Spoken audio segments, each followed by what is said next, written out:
Salut à tous. Je suis Anne-Marie Legrand et vous êtes sur une chaîne dédiée à l'orientation professionnelle et au choix de carrière. Si ce sujet vous intéresse, abonnez-vous. Et maintenant, passons directement au thème de la vidéo d'aujourd'hui. Les résultats du travail des graphistes nous entourent littéralement de tous côtés. Panneaux de signalisation et enseignes dans les rues, plans de métro, brochures publicitaires, livres et magazines, emballages de produits et de biens industriels. Les graphistes participent à tout cela et à bien d'autres choses que nous rencontrons tous les jours dans nos foyers et sur nos lieux de travail. Voulez-vous vous joindre à leur cause commune et rendre le monde plus pratique, plus beau et plus fonctionnel? Choisissez la profession de graphiste. ProfGuide a découvert ce qu'il faut pour le devenir auprès des praticiens. Par ailleurs, le Centre d'orientation professionnelle ProfGuide a récemment mis au point un test d'orientation professionnelle précis, qui vous indiquera les professions qui vous conviennent et se prononcera sur votre type de personnalité et votre intelligence. Constantin Capustin de nos jours, dans presque toutes les professions du design, le seuil d'entrée est assez bas. L'essentiel est d'apprendre les bases de la composition et de maîtriser les compétences techniques nécessaires sur YouTube. Ensuite, vous pouvez en toute sécurité effectuer un stage dans un bon studio de design, où vous stimulerez votre esprit créatif avec un mentor. Tout le reste, vitesse, qualité, perspicacité, viendra avec l'expérience. Je rencontre souvent des designers dans des domaines qui n'ont rien à voir avec le design. D'un côté, c'est utile et cela permet de voir certaines choses d'un œil plus frais, en se basant sur une expérience unique dans un domaine opposé. Mais d'un autre côté, ne pas comprendre les bases de la composition et ne pas connaître l'histoire de l'art peut entraver le développement professionnel précoce. À l'Institut, j'ai étudié la conception environnementale et j'ai participé au développement et à la reconstruction de petites formes architecturales, d'extérieur, d'intérieur, etc. J'y ai appris à penser de manière conceptuelle, mais le programme était de passe et la profession moderne exigeait de bonnes compétences techniques, principalement dans le domaine numérique, que j'ai apprises par moi-même, pendant mon temps libre. Après l'obtention de mon diplôme, cela m'a permis de trouver un emploi dans un bon studio de design, à partir duquel j'ai entamé mon parcours professionnel adulte. Rétrospectivement, j'aurais dû me concentrer sur l'apprentissage de la technologie et le renforcement de mes compétences techniques. Cela m'aurait permis d'économiser quelques années d'études. Tout le reste peut être appris beaucoup plus rapidement lors de missions de combat. Mon opinion subjective, vous ne devriez pas commencer votre carrière en travaillant en freelance. L'absence de mentor au départ peut avoir un effet néfaste sur l'esthétique des projets. De plus, un designer peut devenir l'otage d'un seul style et, à l'avenir, il lui sera difficile de passer d'un projet à l'autre et de créer quelque chose d'unique. Il est important de comprendre que la profession se transforme chaque jour, que de nouvelles technologies et méthodes de résolution des problèmes apparaissent. C'est pourquoi un bon spécialiste apprend tous les jours, tout au long de sa carrière, et je considérais que c'est un plus inestimable. Svetlana Malikina, designer, directeur artistique, directeur de l'Académie des professionnels du design de Moscou, Pentaschool, je travaille dans le domaine de la conception graphique et de l'image de marque, et mon travail consiste à développer le langage visuel des marques et leur communication avec le public. Un spécialiste dans ce domaine doit penser de manière systématique, maîtriser les techniques d'expression figurative et de narration, et être capable de formaliser rapidement un concept en une présentation pour un client. Il s'agit d'un vaste ensemble de compétences que vous n'obtiendrez pas à l'entrée, après avoir suivi une formation initiale. Ce type de compétence est le fruit d'une expérience professionnelle et d'une formation approfondie. Bien sûr, si vous avez deviné à l'avance et que vous avez fait des études supérieures en design ou en graphisme, vous êtes dans le pétrin, vous avez déjà une excellente base, il vous suffit de l'enrichir en permanence. Mais si, comme moi, vous avez étudié pendant 5 ans dans une spécialité sans rapport avec le design et que vous vous êtes rendu compte que ce n'était pas votre truc, alors avant de vous lancer dans de nouvelles études longues, allez à l'université ou à l'école supérieure. Essayez de prendre un minimum qui vous permettra de partir de la position d'un junior ou d'un stagiaire. Essayez de toucher de vos mains ce qui devrait constituer votre quotidien pour les années à venir. Cela vous permettra d'acquérir des compétences techniques et pratiques qui vous seront utiles plus tard. Vous pouvez suivre une formation dans le cadre de cours thématiques de courte durée. Et si vous avez la possibilité d'effectuer un stage, ne manquez pas de le faire. Vous pourrez ainsi participer à des équipes créatives et acquérir de l'expérience. Et si l'étincelle a jailli et que le feu ne s'est pas éteint dans vos yeux, n'hésitez pas à acheter des livres, à accumuler des connaissances, à suivre des cours spécialisés et plus longs, à constituer votre portefeuille. La principale chose dont vous devez vous assurer est le soutien de collègues plus expérimentés auprès desquels vous pouvez apprendre. À cette fin, vous pouvez soit trouver un emploi dans une entreprise ou un studio disposant d'un service de conception bien développé, soit trouver une communauté de professionnels au sein de laquelle vous pourrez partager votre expérience. Il est également très utile de vous trouver un mentor avec lequel vous pourrez discuter de vos progrès. Il peut s'agir de votre professeur, d'un collègue expérimenté ou simplement d'un designer, de préférence avec une expérience de guide que vous suivez depuis longtemps sur les médias sociaux. Daria Kozevnikova, graphiste, étudiante en master à la faculté de design et de publicité de l'Université d'État de design et de publicité Synergie de Moscou. Il existe un mythe selon lequel on ne peut pas devenir designer sans avoir fait d'études. Ce n'est pas vrai. De nos jours, l'Internet est accessible à tous, ce qui permet d'obtenir une quantité considérable d'informations importantes et nécessaires. Et tout cela gratuitement. De nombreuses leçons sur la composition, la peinture, le dessin peuvent être trouvées sur les vastes étendues de l'hébergeur de vidéos YouTube. Il est utile de maîtriser des programmes tels que Photoshop et Figma. Il convient de rappeler que de nombreux processus évoluent vers un environnement numérique et qu'il est tout simplement nécessaire de maîtriser ces outils pour devenir un spécialiste recherche sur le marché du travail. Mais cette voie est accessible aux personnes les plus organisées et les plus motivées. Il faut évaluer sobrement ses capacités.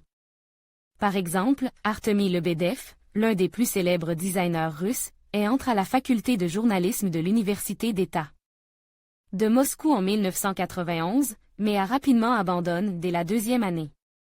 Il a appris le design auprès d'Arkady Troyenko, directeur artistique du Weekly Magazine et d'Itogov. Le deuxième mythe courant est qu'il faut avoir du talent pour être designer. Je pense qu'une personne peut réussir dans cette voie, grâce à un travail acharné, une grande volonté, de la débrouillardise et de l'ingéniosité. Le design n'est pas seulement une question de belles images, c'est aussi une question de commodité et d'ergonomie. Il est important non seulement de connaître les bases de la composition et de savoir dessiner, mais aussi de comprendre qui est le public cible, pour qui vous créez un projet. Identifier les problèmes qui doivent être résolus par le design. L'expérience de la communication pluridisciplinaire est importante, par exemple, les projets conjoints avec des spécialistes du marketing et des développeurs, vous devez être dans le contexte de l'agenda des types modernes de communication. Je pense que les personnes qui s'intéressent vraiment à ce domaine devraient y travailler, car vous mettez une partie de votre âme. Dans chaque projet, vous voulez toujours que le client soit satisfait de votre travail. C'est un peu comme le fruit de votre imagination que vous faites grandir, et vous ne voulez pas en avoir honte. Parlons maintenant un peu de mon expérience. Je suis diplômée d'une école d'art et j'y ai étudié pendant 7 ans. Mais j'ai toujours été attirée par l'idée de ne pas créer uniquement des œuvres d'art exclusives, mais plutôt par la possibilité d'influencer le mode de vie des gens en fabriquant des objets vraiment utiles et fonctionnels. C'est ainsi que la décision de devenir designer s'est imposée. J'ai suivi le programme de licence à l'université et j'ai choisi la faculté de design. Aujourd'hui, je poursuis mes études de master et j'accepte en même temps une offre d'emploi. Je réalise divers projets et j'encadre des étudiants de première année, que j'aide à apprendre les bases du métier de designer. D'ailleurs, pendant mes études, j'ai participé à des concours de création, y compris internationaux, comme le concours d'illustration chinoise à Macao, dont le thème était « Langue et communication ». Mon affiche sur l'unification, la tolérance et l'amitié entre les peuples à Gagne a été accrochée dans le hall d'exposition. Il était intéressant de participer à un concours organisé par l'Union des designers de Saint-Pétersbourg. Il s'agissait de créer une tablette indiquant les couleurs, les constantes de la police, l'emballage, le logo, etc. En général, Les concours sont une excellente occasion de développer vos talents et de mettre en pratique vos connaissances théoriques. De plus, ces événements vous permettent de connaître les leaders du secteur et de vous tenir au courant des tendances actuelles en matière de design. L'essentiel est que j'aime vraiment ce que je fais. Je suis dans un processus perpétuel d'apprentissage. Je suis inspiré par les leaders du secteur, comme Ashmuk Kere, un motion designer et artiste 3D indépendant de Londres, qui a un Instagram très intéressant, appartenant à Meta, une organisation reconnue comme extrémiste et interdite en Russie, @Ashmuk, ou encore Lita Sobiraïski, fondatrice de son studio où elle combine habilement animation numérique et photographie, elle est également directrice artistique et graphiste vivant à New York. Je vous recommande également son compte @LetaSobiraïski. Si on me demandait si je voulais recommencer tout mon parcours dans le graphisme, je dirais certainement oui. Le design est un voyage fascinant qui dure toute une vie. Ekaterina Sorokina, conceptrice, chef de projet du département marketing de MFK Migcredit. Il est très important d'entraîner sa vue. Suivez les tendances en matière de design, regardez et considérez le travail des designers sur Behance et sur Dribbble. Évaluez et étudiez les techniques visuelles utilisées dans les designs qui vous plaisent. Une base technique est importante. Apprenez à travailler avec les programmes dont vous aurez besoin pour travailler dans le domaine de la conception. Sinon, il y aura des pauses ennuyeuses dans le processus de création pendant que vous chercherez la fonctionnalité nécessaire pour mettre en œuvre ce que vous avez à l'esprit. Le plus simple est de suivre des cours, mais vous pouvez aussi le faire vous-même. Il existe de nombreux documents dans le domaine public. L'essentiel est la persévérance et la capacité de concentration. Apprendre à concevoir. Il est préférable d'obtenir une formation fondamentale complète dans des instituts professionnels, par exemple le BVSHD. Si vous n'avez pas cette possibilité, temps libre, argent, vous pouvez suivre une autre voie, étudier les informations publiques. Sur le design sur le net, dans les réseaux sociaux et les canaux de Telegram, ils sont le plus souvent gérés par des designers expérimentés qui ont quelque chose à apprendre. Regardez les masterclass. Apprenez les règles de composition, les principes de combinaison des couleurs et des polices, les règles de mise en page. Et demandez des avis sur votre travail dans les communautés de designers. Mais il est toujours souhaitable d'être formé sur le sujet du design. Il existe aujourd'hui de nombreux cours dispensés par des écoles de formation et des designers renommés. Ces cours durent de quelques mois à un an. Vous structurerez vos connaissances, obtiendrez un retour sur votre travail et, peut-être, un portfolio prêt à l'emploi à la fin de la formation. En résumé, le manque de formation de base peut compliquer et ralentir le développement professionnel au début du travail, mais ce n'est pas une contre-indication absolue pour entamer une carrière de graphiste. Entraînez votre vue, familiarisez-vous avec les travaux des graphistes sur Behance et sur Dribbble, sur les chaînes de professionnels célèbres, étudiez les techniques visuelles utilisées dans vos créations préférées. Avec une connaissance des bases de la composition et des compétences techniques minimales acquises, par exemple, grâce à des leçons sur YouTube, vous pouvez et même devez faire un stage dans un studio de design, il sera ainsi plus facile de transmettre des compétences et d'apprendre à penser de manière créative. Se lancer dans une carrière de graphiste indépendant n'en vaut pas la peine. Personne ne vous aidera à comprendre les bases de l'esthétique des projets. En outre, vous risquez de vous fixer sur un seul style, et tout votre travail ressemblera à une imitation. Un mentor expérimenté dans un studio de design peut vous aider à éviter tout cela.